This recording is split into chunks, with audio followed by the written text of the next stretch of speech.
안녕하세요. 포커스 팩트입니다. 영상 25부 시작하겠습니다. 목사들의 지적 수준이 바닥인 이유가 있었습니다. 우리는 아담이 타락한 이유를 창세기를 통해서 잘 알고 있습니다. 인간이면서 인간의 길을 거부하고 신이 되기를 바라는 사이비 사꾼 목사들의 모습, 돈, 명예, 권력에 불타는 나방과도 같은 사이비 사꾼 목사들이 우후죽순처럼 자라고 있고, 결과 한국 개신교의 생태계가 멸종 위기입니다. 이러한 이유는 목사들의 자질 문제입니다.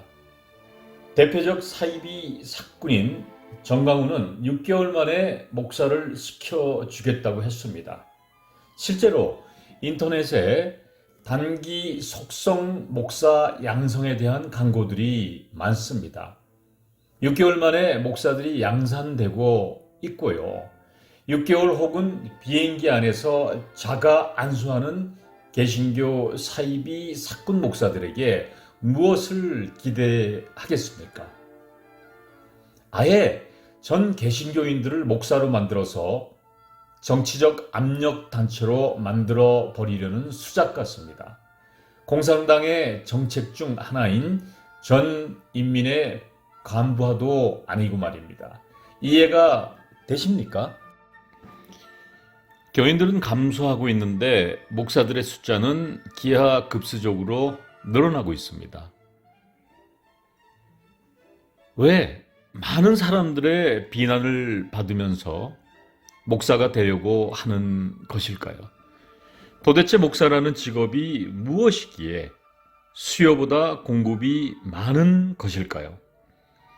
매년 10,000명 정도 쏟아져 나오는 목사들.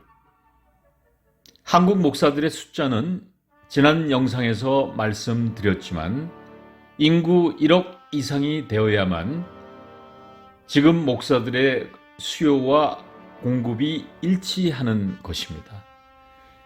길거리 상가 건물에 빠짐없이 교회들이 있고 신학교 간판들이 듬성듬성 붙어 있습니다.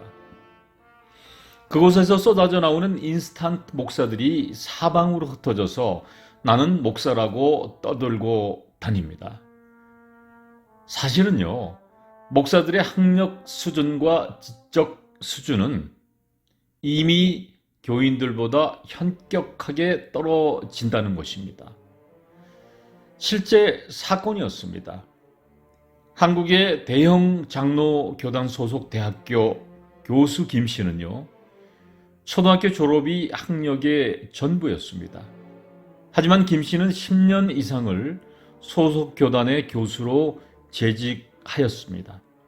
이런 것이 가능한 것은 무인가 신학교와 해외 온라인 뻥튀기 학력 위조 덕분입니다. 더욱 웃기는 것은요, 이 사실을 알고 김 씨의 학력 문제를 제기한 학생들과 교수들이 도리어 제명과 면직 처분을 받았다는 사실입니다. 한국 주류 개신교 대학의 실상이 이러니 더 무엇을 말하겠습니까? 통합기독공보라는 곳에서 나온 자료는 약 90% 이상이 대학교 학력을 가지고 있지 않다고 합니다. 충격적입니다. 대한민국이 경제적으로 어려운 시절 교인들의 학력은 높지 않았습니다.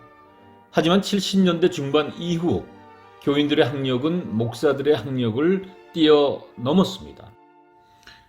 이러한 교인들의 학력 우위로 인하여 개신교는 새로운 흐름을 갈구하였고, 결과 영적 갈등 혹은 지적 목마름을 해소하려는 움직임이 두 부류로 나누어집니다. 크게 보아서요, 온누리 교회의 하용조 목사와 같은 찬양가 경배 중심의 교회로 이적하는 부류, 또는 사랑의 교회, 옥하는 목사 중심의 제자훈련 교육 등으로 분류되었습니다. 이것이 2010년대 중반까지 이어져 오게 되었고요. 이후 한국교회는 심각한 혼란기를 맞게 됩니다. 여러분, 잘 생각해 보시기 바랍니다. 이 당시 목사라는 사람들이 가장 정치권과 밀접한 시기였습니다. 그것은 정광훈 같은 사이비 사꾼 목사들의 급격한 출현이기도 했습니다. 아니, 그동안 숨지기고 있던 사이비 사꾼들의 정체를 공공연하게 드러내게 되는 시기였습니다.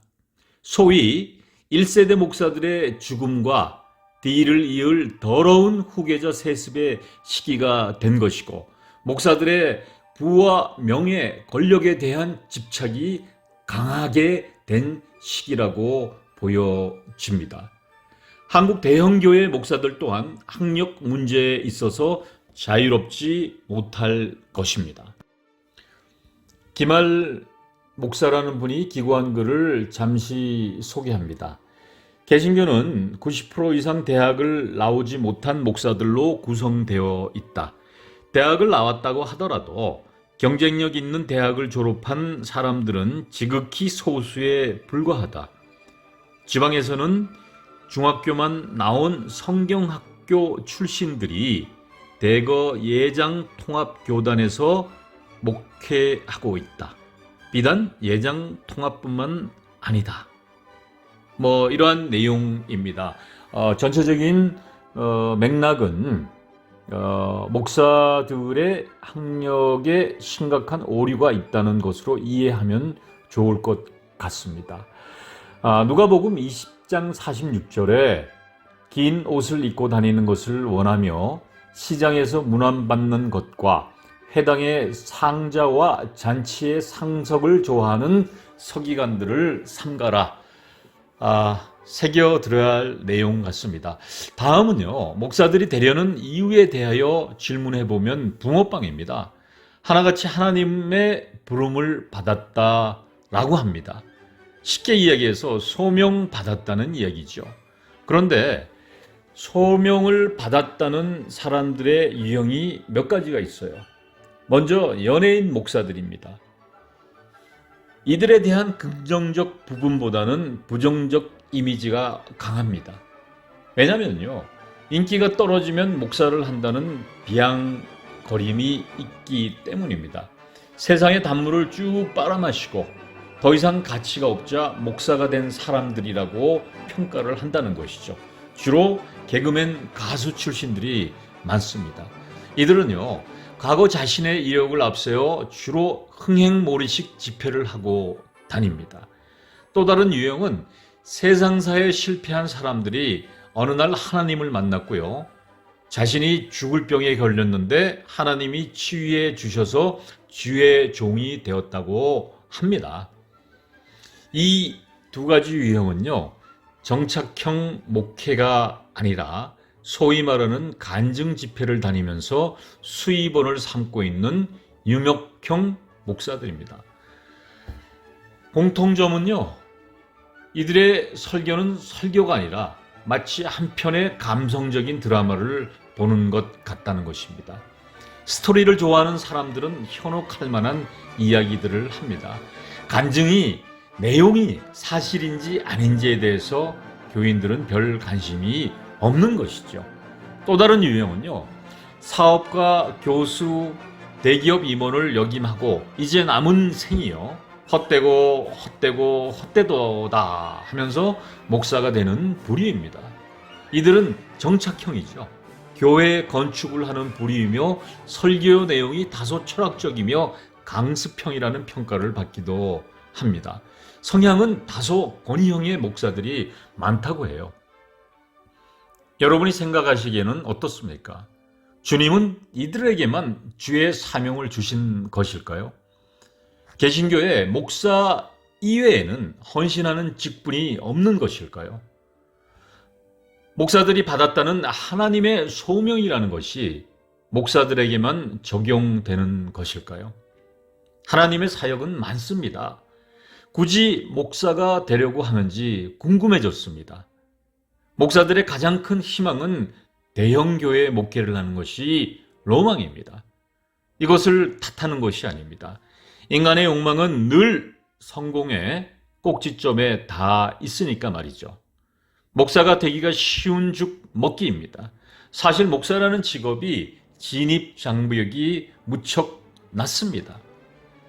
천주교의 경우 매우 엄격한 사제 수품 관리 제도를 통해서 신부들로서 성직을 시작하는 것입니다.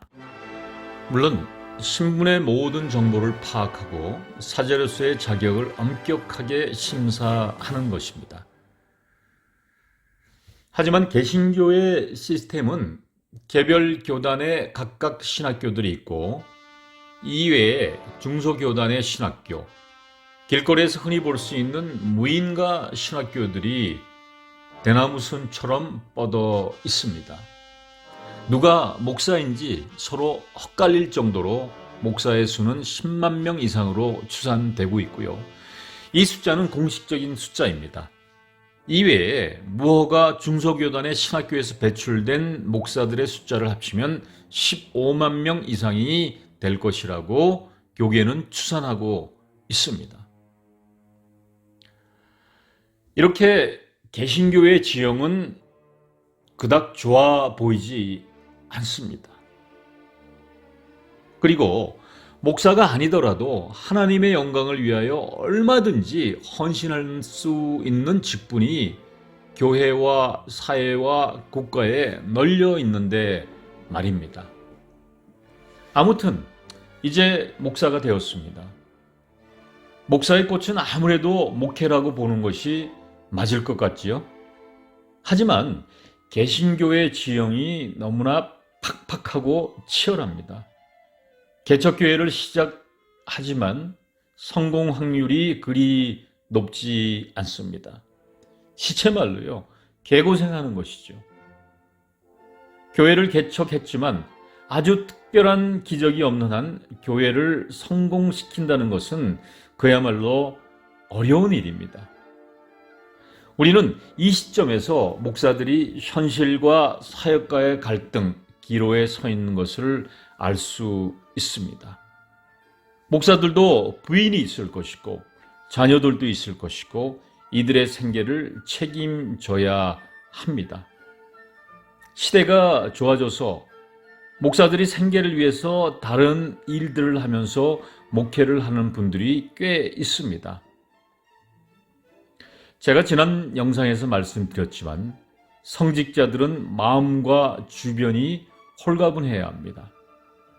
하지만 개신교는 타 종교에 비해서 마음과 주변이 홀가분하기에는 신경 써야 할 것들이 너무나 많습니다. 이럼에도 불구하고 목사들은 많아지고 있는 것입니다. 그리고 목사들이 수요와 공급의 원칙을 무시하고 바닷가의 모래알보다 많은 이유는 무엇일까요?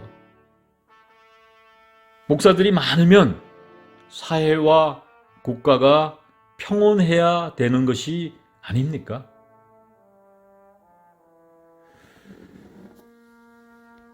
목사라는 사람들이 외국을 다니면서 외국의 하원 의장이나 만나고 그것을 자신의 페이스북에 올리는 이 사람, 목회하는 목사일까요? 정치판에 기웃거리는 목사일까요? 한국 개신교의 평판이 바닥인데 총회장으로서 회개 기도해야 되는 것이 아닙니까? 아무튼 이 시대에 이런 목사들이 필요하지 않을까 합니다. 성경 말씀에 데살로니가 전서 2장 6절에서 10절입니다. 우리가 그리스도의 사도로서 우리의 권위를 내세울 수도 있었으나 우리는 여러분이든 여러분이 아니든 사람에게서 존경을 받으려고 하지 않았습니다. 오히려 우리는 마치 어머니가 자기 자녀를 돌보듯 여러분을 부드럽게 대했습니다. 우리는 여러분을 너무나 사랑했기 때문에 여러분에게 하나님의 기쁜 소식을 전할 뿐만 아니라 우리의 생명까지도 여러분을 위해 기꺼이 희생하려고 했습니다.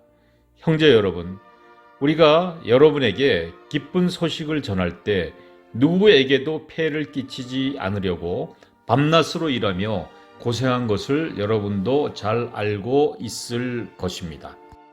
또 믿는 여러분 앞에서 우리가 얼마나 경건하고 올바르고 흠없이 살았는가를 여러분이 보았으며 하나님도 이것에 대한 증인이십니다. 사도 바울의 말씀이었습니다. 목회자들은요, 자신의 권위를 내세워도 안 되고요, 존경받으려고 해도 안 됩니다. 그리고 희생하여야 돼요. 그리고 오로지 하나님의 말씀만 전파해야 되는 것입니다. 그리고 그 판단의 결과를 하나님께서 구해야 되는 것입니다. 끝까지 들어주셔서 감사합니다. 건강하시기 바랍니다.